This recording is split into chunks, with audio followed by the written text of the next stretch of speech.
नमस्कार, आप देख रहे हैं बिस्तक। मैं हूं रजत देवगन।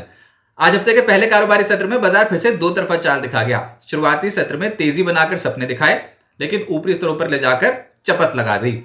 12 बजे के आसपास फिर से जबरदस्त बिकवाली हावी हो गई मार्केट पे।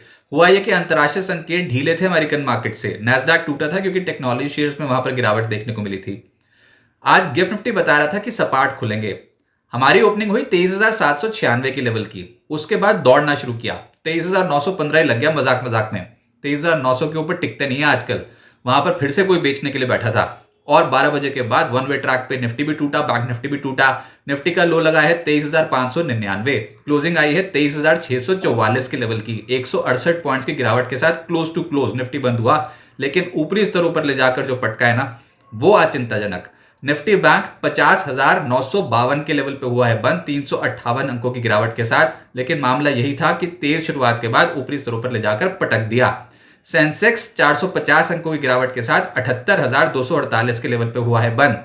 लेकिन जो बार बार कह रहा हूं ऊपर ले जाकर पटका, उस पर निफ्टी पे आज का हाई है 23,915, क्लोजिंग आई है 23,644।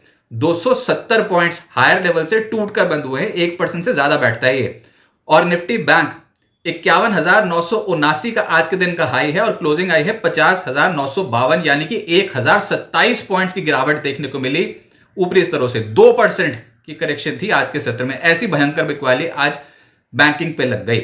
एडवांसेस निफ्टी के 11 थे, गिरने वाले थे 38, एक बिना बदलाव के बंद हुआ। लेकिन जो सबसे तेज बाहुबली स्टॉक निकला वो था अदानी एंटरप्राइजेस। निश्चित रूप से एकदम से पलट गया, क्योंकि खबर यहां पर यह थी कि अदानी एंटरप्राइजेस ने अदानी विल्मर में 44% हिस्सेदारी बेची। उसका एक इंपैक्ट 7.25% ये स्टॉक ऊपर आया।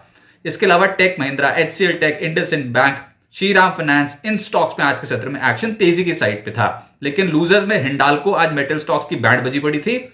और उसके अलावा Tata Motors, Trent, BEL, Wipro 1.5% से 2.25% के आसपास करेक्ट हो गए। एफएनओ गेनर्स में अदानी टोटल गैस एकदम से चल पड़ा। अदानी ग्रुप के कुछ स्टॉक्स में खरीदारी हुई आज के सत्र में। अदानी टोटल गैस तो खुशी के मारे 10.5% ऊपर आ गया एफएनओ में। फिर अदानी एंटरप्राइजेस निफ्टी का ही टॉप गेनर 7.5% ऊपर। आईआरएफसी का स्टॉक आज 5% चढ़ गया। एयू स्मॉल बैंक और आईजीएल जैसे स्टॉक 4.5% चढ़े। एफएनओ लूजर्स में जेएसएल 6.5% करेक्ट हुआ, प्रेस्टीज 4.5% टूटा, साइंट 4% ज्यादा टूटा, बीएचईएल 4% नीचे और सतलुज जल विद्युत निगम 3.5% नीचे। पीएसयू स्टॉक से भी नहीं हो पा रहा था, वहां पर भी दबाव था। मिड कैप गेनर्स में कई स्टॉक्स निकले। आईटीआई सबसे तेज चला आज 15.5% ऊपर। एस्ट्राजेनेका 15% ऊपर। दिन भर हमने तेजी देखी है एस्ट्राजेनेका में। फाइजर का स्टॉक 10% चढ़ा। केएनआर कंस्ट्रक्शन 8% ज्यादा चढ़ा। क्रेडिट एक्सेस ग्रामीण और यूटीआई एएमसी 8% से ज्यादा चढ़े। मिड कैप लूजर्स में बालाजी अमीन्स 10.5% नीचे। त्रिवेणी शुरुआत तो बहुत धाकड़ हुई थी, लेकिन ऊपरी स्तरों पर जो बेचा है स्टॉक को किसी ने, 10% नीचे बंद हुआ है ये स्टॉक तेज शुरुआत के बाद। तो फिर आप समझ सकते हो हायर लेवल से तो और दिक्कत बनी। गॉडफ्रे फिलिप्स 9% टूटा। थर्मेक्स 8.5% नीचे। बीडीएल और रेडिंगटन जैसे स्टॉक्स भी आज दबाव में रहे। अदानी ग्रुप के कुछ स्टॉक्स आज के सत्र में चढ़े हैं, क्योंकि अदानी एंटरप्राइजेस ने अदानी विल्मर में 44% जो हिस्सा था उसको बेचने की घोषणा कर दी और उसका एक इंपैक्ट पड़ गया। अदानी एंटरप्राइजेस तो तेज हो गया 7% ज्यादा। इनफैक्ट आज निफ्टी का क्वार्टरली रिजिक भी था, जिसके कारण हम ये समझ रहे हैं कि अदानी एंटरप्राइजेस में फंड इनफ्लो होता हुआ नजर आएगा। उसका भी एक इंपैक्ट था। लेकिन चलो, ये निफ्टी का ही आज सबसे तेज चलने वाला स्टॉक बना। फिर अदानी टोटल गैस चढ़ा है आज 11% से ज्यादा। और अदानी पार खुशी के मारे 6.5% ऊपर आ गया। लेकिन सभी अदानी ग्रुप के स्टॉक्स नहीं चले हैं आज। फिर फार्मा, ल्यूपिन 4% ऊपर। बायोकॉन 3.5% ऊपर। डिविस लैब 2.5% चढ़ गया। ऑरबिंदो फार्मा और सिंजीन और इप्का लैब जैसे स्टॉक्स में तेजी थी। तो बाजार कहीं ना कहीं डिफेंसिव मोड पे चला गया था। और फार्मा पिछले कुछ दिनों से बहुत ही धाकड़ रिटर्न्स दे रहे हैं ये स्टॉक्स। एफएमसीजी में Procter Gamble hygiene and health care 6.25% चढ़ा है। फिर यूनाइटेड स्पिरिट्स 2% ऊपर। वरुण बेवरेजेस और रेडिको जैसे स्टॉक्स में आज एक्शन तेजी की ओर था। मैरिको और कोलगेट भी चढ़ते हुए नजर आए। आईटी स्टॉक्स में कोफोर्ज 2.5% चढ़ा है। एलटीटीएस 1% ऊपर। परसिस्टेंट, टेक महिंद्रा, एचसीएल टेक जैसे स्टॉक्स में तेजी थी, लेकिन गिरे भी हैं, जिसमें विप्रो और इन्फोसिस 1% से 1.5% नीचे आ गए। रियल एस्टेट स्टॉक्स की आज धुलाई हो गई, जिसमें प्रेस्टीज 4% नीचे, महिंद्रा लाइफस्पेस 3% नीचे, शोभा 3% नीचे, रेमंड ब्रिगेड, डीएलएफ, ओबरो रियल्टी जैसे स्टॉक्स भी हल्के हो गए। और मेटल्स का भी दिन खराब था, जिसमें जेएसएल 7.25% टूटा है। हिंद जिंक 4.5% नीचे। हिंदुस्तान कॉपर, सेल, रत्नामणि, एनएमडीसी, हिंडाल्को, नाल्को, वेदांता, जहां नजर डालो वहां पर लालम लाल मामला था आज।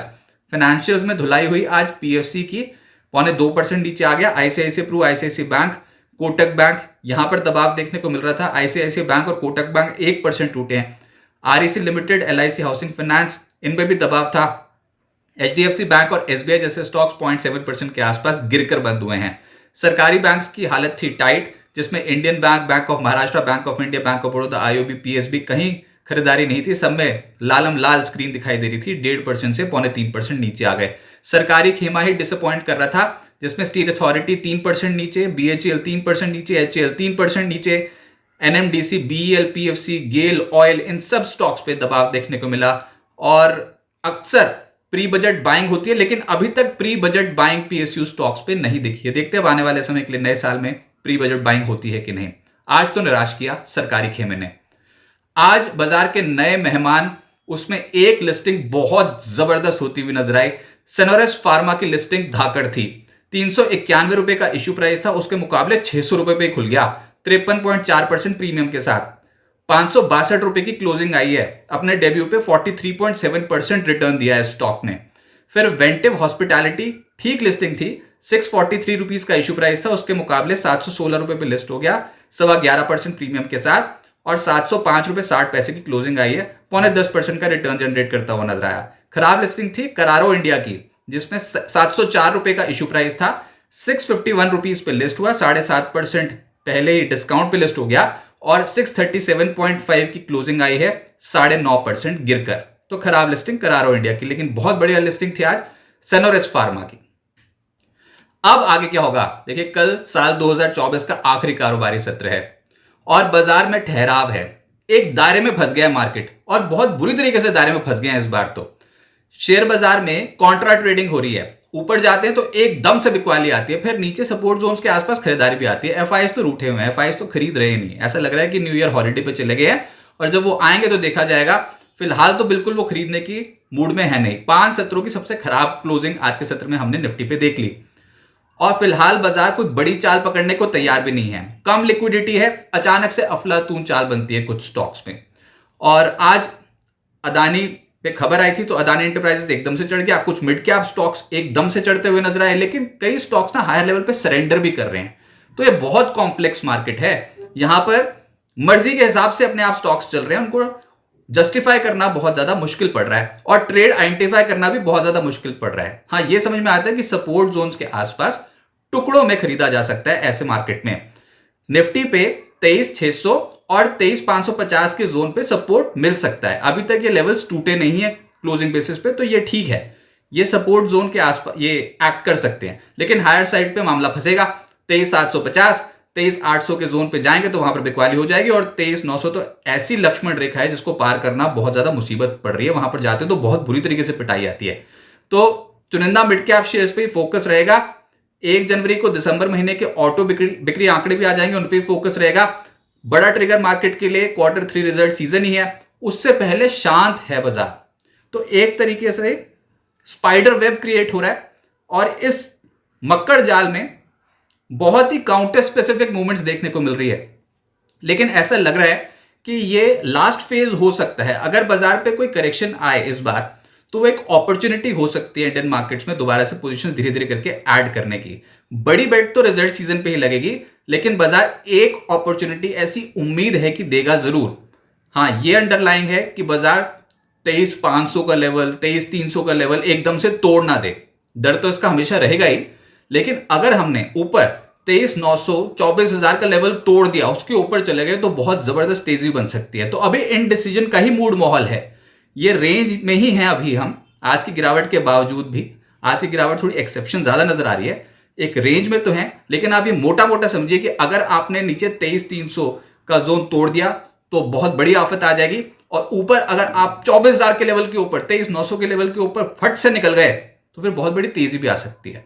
फिलहाल इंस्टीट्यूशनल एक्टिविटी दिख नहीं रही, लिक्विडिटी कम है, तो ऐसे में पोजीशंस धीरे धीरे करके छोटी छोटी पोजीशंस ऐड करें। बड़ा एक्सपोजर, ओवर लेवरेज पोजीशन ऐसी मार्केट पे नहीं रखना चाहिए। अब देखते हैं कि अंतिम कारोबारी सत्र बाजार का कैसे बीतता है इस साल का।